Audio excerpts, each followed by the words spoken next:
Assalamualaikum warahmatullahi wabarakatuh. Jumpa lagi dengan saya Qobla Harumika di YouTube Qobla Harumika. Baik, pada kesempatan kali ini kita akan membahas tentang teks laporan percobaan ya. Kita akan membahas soal teks laporan percobaan kelas 9 ya. Bagaimana soal dan pembahasannya, kita simak penjelasan berikut ini. Baik, langsung saja ke soal nomor 1. Berikut ini merupakan pengertian teks laporan hasil percobaan kecuali ya. Di sini ada kata kunci kecuali. Apakah A, teks yang menceritakan tentang percobaan yang dilakukan oleh penulis, menceritakan ya. Apakah B, teks yang berisi paparan data? Nah, jelas kalau ada paparan data itu pasti percobaan, berarti ini benar. C, teks yang dipakai untuk melakukan percobaan. Nah, ini jelas benar. D, salah satu bentuk komunikasi ilmiah secara tidak langsung dengan orang lain. Ada kata-kata komunikasi ilmiah, itu betul karena percobaan. Jadi yang tidak ada hubungannya dengan ilmiah, percobaan, data, berarti A ya, teks yang menceritakan tentang percobaan. Nah, itu namanya bukan pengertian teks laporan hasil percobaan. Korek. Jadi jawabannya adalah A. Baik, kita lanjut soal berikutnya. Soal nomor 2. Sistematika teks laporan hasil percobaan yang lengkap terdiri atas. Nah, ini kita harus menghafalkan sistematikanya. Jadi kalian harus menghafalkan sistematika dari laporan hasil percobaan. Yang pertama itu pasti pendahuluan. Oh, sama pendahuluan semua ya. A, B, C, D. Setelah pendahuluan adalah apa? Tujuan atau landasan? Landasan teori ya, berarti A dan C salah karena tujuan percobaan ya. A dan C salah ya. Sekarang antara B dan D. Setelah landasan teori apa? Metode percobaan, baru paparan data dan kesimpulan ya. Landasan teori, metode percobaan, paparan data, dan kesimpulan. Jadi jawabannya adalah B. Korek ya. Ya, bisa dipahami, tolong ini dihafalkan. Pendahuluan, landasan teori, metode percobaan, paparan data, dan kesimpulan. Jadi korek, jawabannya adalah B. Baik, kita lanjutkan soal berikutnya nomor 3. Intisari dari hasil percobaan dan pembahasan terdapat pada bagian. Nah, hasil percobaan dan pembahasan itu terdapat di bagian mana? Apakah pendahuluan? Jelas salah. Ini pendahuluan kan di latar belakang, bukan hasil ya. Tujuan juga belum, baru tujuan. Metode belum, isinya di kesimpulan. Hasil ya. Kesimpulan ini masuknya ke hasil percobaan dan pembahasan. Jadi jawabannya adalah D ya, korek. Baik, kita lanjutkan soal berikutnya nomor 4. Berikut yang bukan contoh judul teks laporan percobaan ya. Bukan contoh judul. Ingat, percobaan ada data ya. Kita cek. Yang A, konversi minyak tanah menjadi gas. Ini tanda tanya. Nah, maka ini percobaan.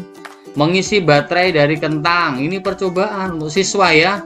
Baterai dari kentang bisa. Memanaskan air dengan gelas plastik bisa. Membuat bel listrik sederhana. Kalau ini konversi minyak tanah menjadi gas, ini bukan percobaan kita ya. Bukan judul teks laporan ya. Ini terlalu tinggi ya. Ini jadi jawabannya adalah A. Konversi minyak tanah menjadi gas ini bukan percobaan. Maka jawaban nomor 4 adalah A. Baik ya, kita lanjutkan soal berikutnya nomor 5.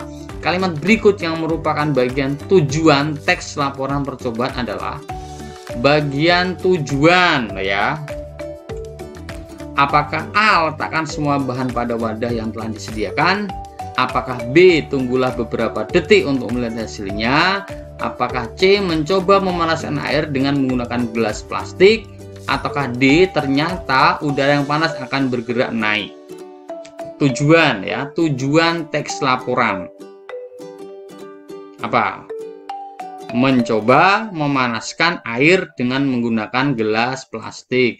Kalau ternyata ini kan hasil ya, atau kesimpulan ya. Ini langkah-langkah ya. Mencoba memanaskan air dengan menggunakan gelas plastik adalah bagian tujuan teks laporan percobaan ya. Jadi jawabannya adalah C ya, mencoba memanaskan air dengan menggunakan gelas plastik. Baik ya, kita lanjutkan soal berikutnya, nomor 6. Urutan yang tepat petunjuk tersebut adalah, nah ini urutan ya. Baik, jadi sebetulnya ini sudah dikecokkan dengan pilihan jawaban yang sama-sama sama belakangnya, tetapi ada yang kedua ini sama. Jadi sebetulnya seorang pembuat soal itu sudah tahu jawabannya seperti ini ya, ini sama semua. Nanti kita ke kedua yang sama, nah ini kan sama yang tiga.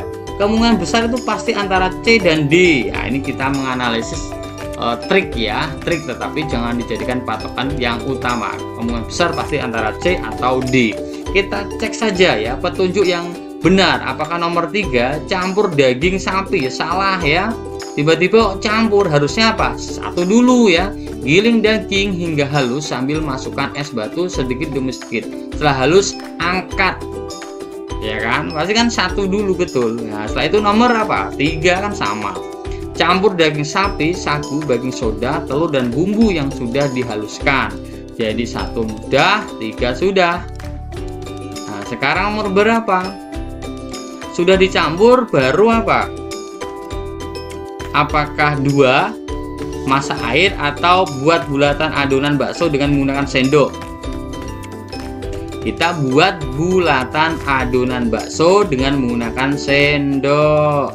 Setelah kita membuat bulatan, kita masak air hingga mendidih. Masukkan bulatan adonan bakso. Nah, di sini ada kata kunci masukkan bulatan adonan bakso. Berarti ini sudah kita buat bulatan. Nah, secara logika itu ya.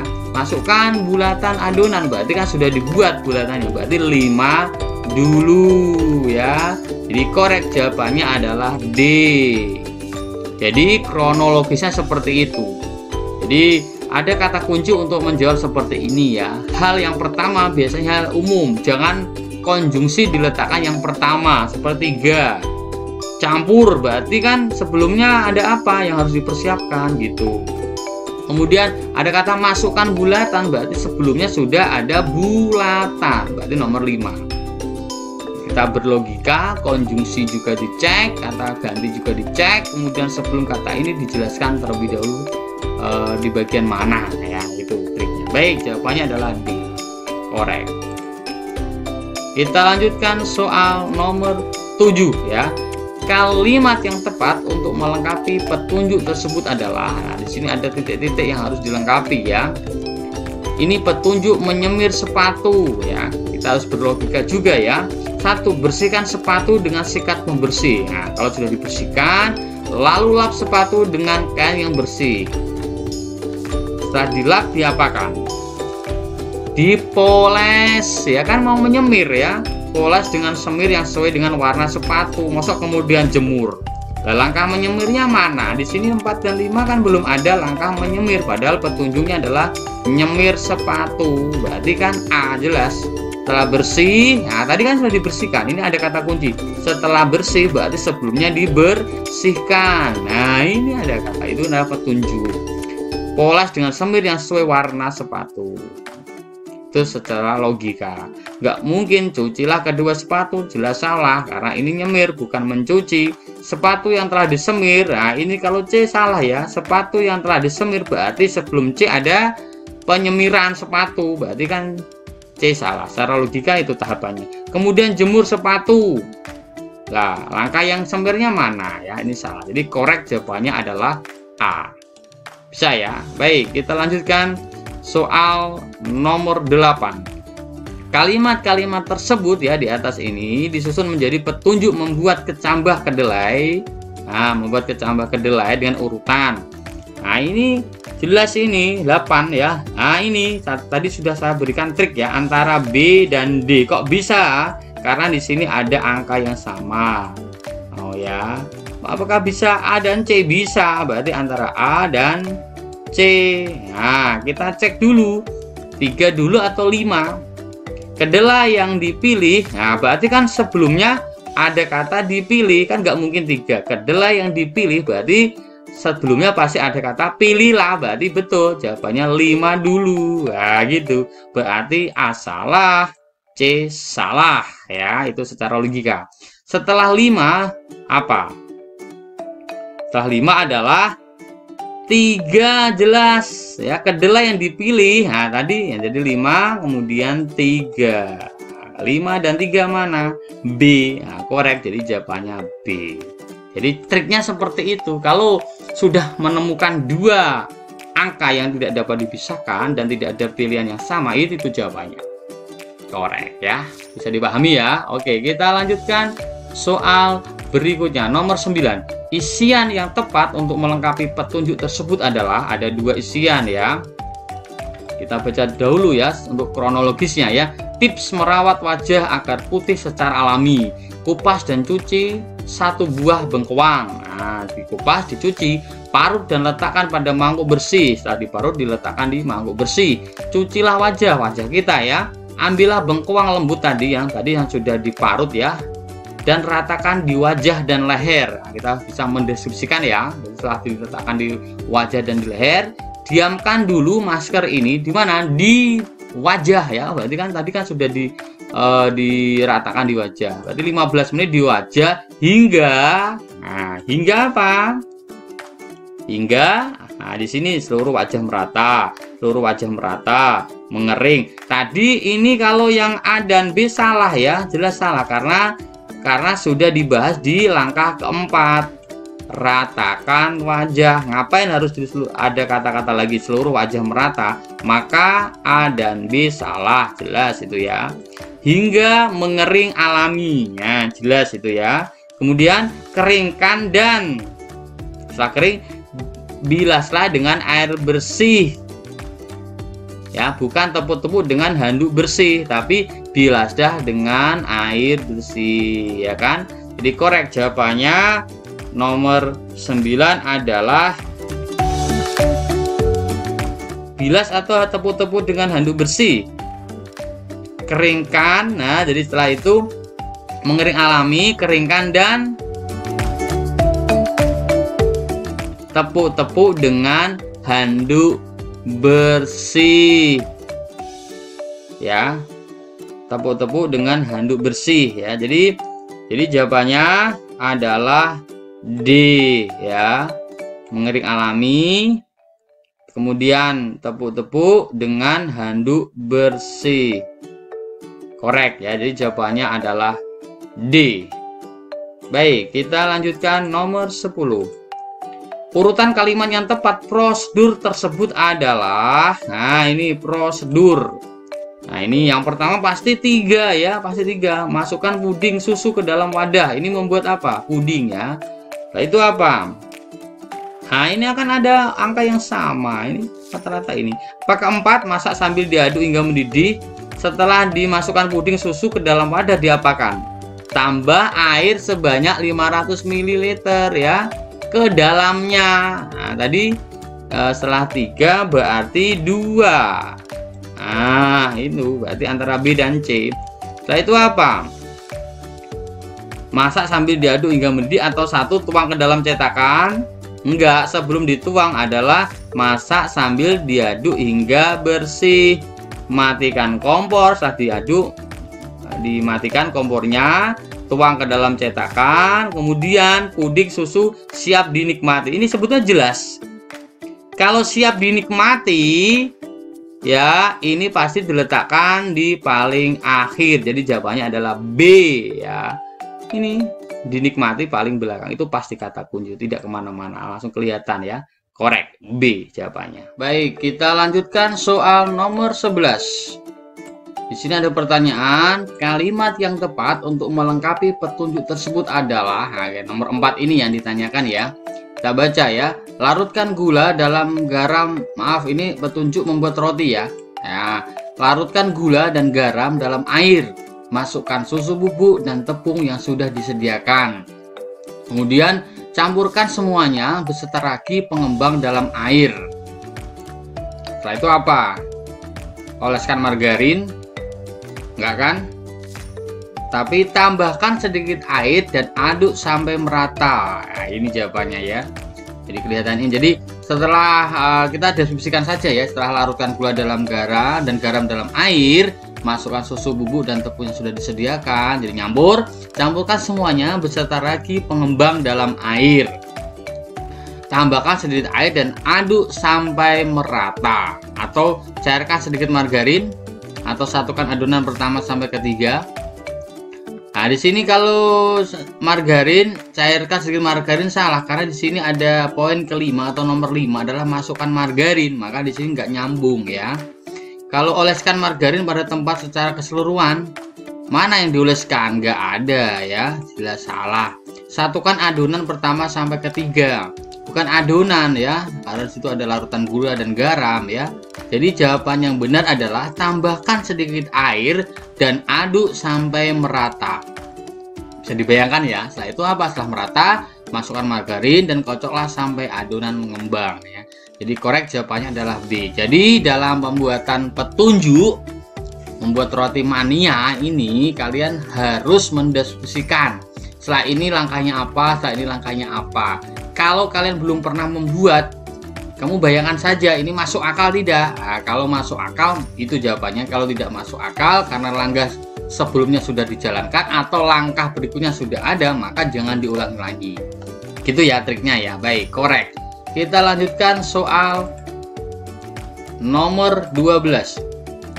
Perbaikan paragraf supaya padu dengan menghilangkan kalimat. Nah, ini. Jadi ini ada 1, 2, 3, 4. Agar padu maka ada kalimat yang dihilangkan. Ya, ada kalimat yang dihilangkan. Kita cek. Olahraga secara rutin sangat bermanfaat bagi tubuh. Nah, olahraga ya. Akan tetapi banyak orang yang enggan berolahraga dengan berbagai alasan. Masuk akal ya, masih ya, ada koheren ya. Olahraga merangsang terbentuknya senyawa yang meningkatkan memori manusia. Nah, ini tidak masuk akal. Jadi rumpang, nah, tidak padu. Nomor 3. Jadi jawabannya adalah C ya. Nomor 3. Kok bisa? Jadi gini, triknya rata-rata ada soal yang pertama, kalimat pertama itu membuka suatu bacaan. Rata-rata 90% benar, jangan dipilih. Itu kalau salah ya. Jadi untuk mengawali, jadi olahraga secara rutin sangat bermanfaat olahraga. Akan tetapi banyak orang enggan berolahraga, jadi masih masuk akal, nyambung. Tapi nomor 3 ini, olahraga merangsang terbentuknya senyawa. Di sini ada kata-kata akan tetapi, ini kan perbandingan. Terbalik dengan yang ini, maka kelanjutannya harus menguatkan yang terbalik ini. Ya, bukan meningkatkan memori manusia. Jadi kalimat 1 dibantah dengan nomor 2 dan 4 atau perbandingan terbalik dari manfaat itu ya. Jadi nomor 3 harusnya juga akan tetapi itu, bukan malah meningkatkan memori manusia, karena di nomor 2 sudah ada konjungsi akan tetapi. Secara logika kalau nomor 1 itu baik, setelah ada kata akan tetapi maka lawan dari baik itu atau pertentangannya, karena konjungsi yang dipakai adalah pertentangan. Jadi dipahami ya. Baik, jadi jawabannya adalah C. Baik, kita lanjutkan soal nomor 13. Berikut ini yang merupakan kalimat perintah. Nah, jelas kalimat itu ada kalimat berita, kalimat perintah, kalimat tanya. Ini sudah kelihatan. Titik ini kalimat berita ya. Tanda tanya kalimat tanya. Perintah adalah tanda seru. Nah, udah. Jadi jawabannya apa? Nomor 13 D. Ya, ada itu jawabannya. Jadi kita bisa cek dari tanda akhir ya, kalimat akhir tandanya bacanya apa. Nah, oke, korek. Kita lanjutkan soal berikutnya nomor 14. Pasangan kata berikut ini yang termasuk antonim. Antonim adalah kata yang punya makna yang berlawanan, bukan pertentangan kata, tapi pertentangan makna kata ya. Sekali lagi, makna kata. Pria, wanita, maju, mundur, muka, belakang. Oke, jelas kalau ini sudah ketahuan ya. Ini enggak, sebenarnya sesungguhnya kan sinonim ya. Jadi jelas B salah.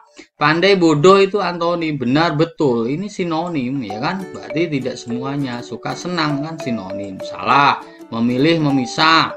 Gelap, terang, menggolongkan, menjeniskan. Ini juga sinonim. Nah, yang semuanya antonim adalah A ya. Pria, wanita, maju, mundur, muka, belakang. Jadi korek jawabannya adalah A. Baik, kita lanjutkan soal yang terakhir yaitu nomor 15. Petikan di atas merupakan bagian. Nah, di sini ada potonglah botol plastik di tengah. Simpanlah bagian atas atau bawah mulut botol. Ini percobaan apa ini? Langkah-langkah. Jelas ini karena ada potonglah, petunjuk kerja, ini langkah-langkah. Potonglah, simpanlah, ini ada partikel lah, ini merupakan langkah-langkah atau petunjuk kerja. Maka jawabannya adalah B, jelas ya. Bisa dipahami ya. Baik, sudah saya sampaikan soal dari nomor 1 sampai nomor 15 pembahasannya. Mudah-mudahan bisa dimengerti dan bermanfaat untuk kalian. Tetap semangat, jika belum paham bisa ditanyakan di kolom komentar. Terima kasih dan assalamualaikum warahmatullahi wabarakatuh.